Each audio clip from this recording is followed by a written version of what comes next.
le droit à disposer de son corps.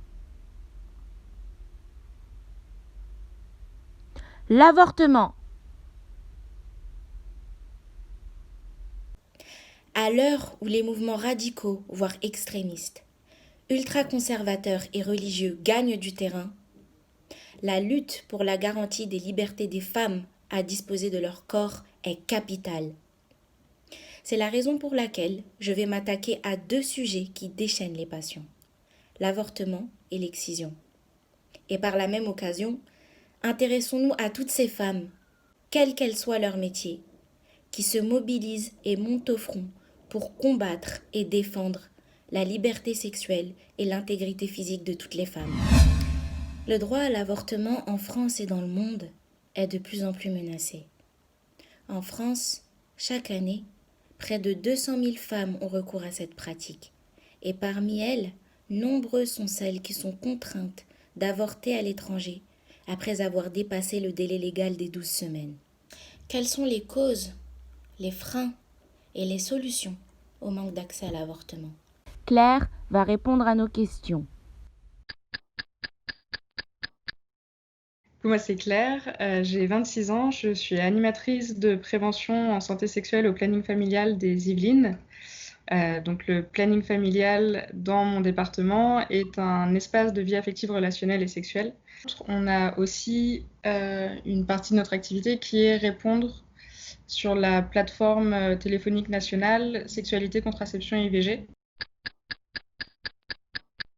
Elles sont surtout de l'ordre des difficultés d'accès à l'IVG et du manque de connaissances et d'informations sur les parcours d'IVG qui peuvent en fait dans la loi être relativement simples, mais le manque d'informations fait qu'on a parfois des femmes qui arrivent après avoir été chez leur médecin, puis aux urgences, puis chez un autre médecin qui leur a facturé une consultation incroyablement chère, alors que en fait si elles ont les bonnes informations au bon moment, ça peut être plus simple. Et les difficultés aussi qui sont liées au manque de moyens des hôpitaux et de volonté de mettre l'IVG en avant, qui font que parfois, sur certains territoires, ça peut être extrêmement compliqué d'avoir un rendez-vous pour une IVG en moins d'un mois parfois, ce qui est énorme.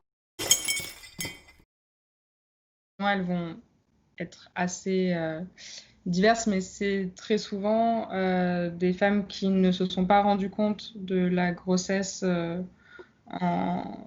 à l'intérieur du délai, parce que en fait, les femmes, quand elles viennent nous voir, quand elles nous appellent, c'est souvent qu'elles viennent de découvrir la grossesse, et c'est très minoritaire les femmes qui prennent du temps.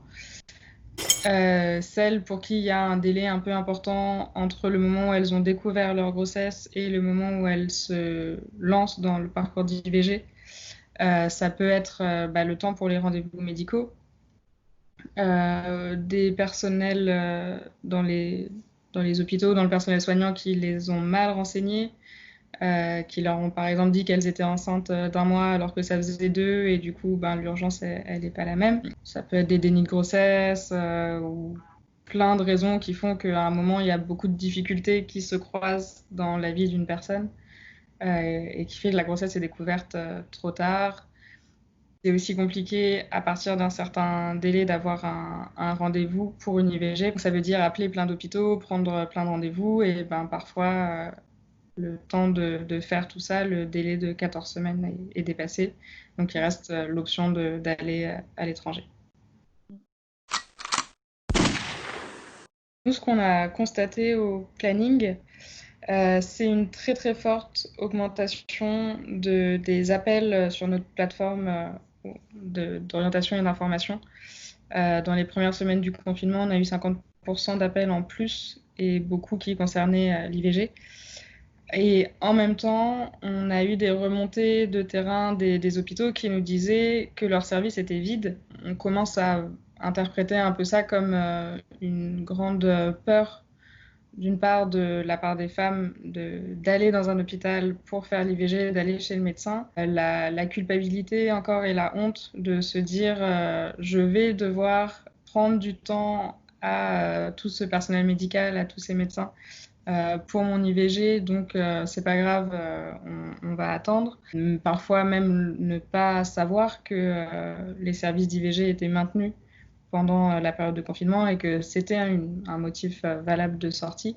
Puis voilà, tout ce qu'on sait sur la période de confinement qui a pu être compliquée psychologiquement aussi pour des gens, donc pas forcément la préoccupation de suivre son cycle, donc c'était plus probable de passer à côté d'une grossesse. Luttons tous ensemble, main dans la main, pour une société plus juste et où hommes et femmes seront valorisés, considérés et traités à leur juste valeur. Désormais, à vous de jouer. L'heure est à l'action, car l'indifférence est la mère de tous les maux.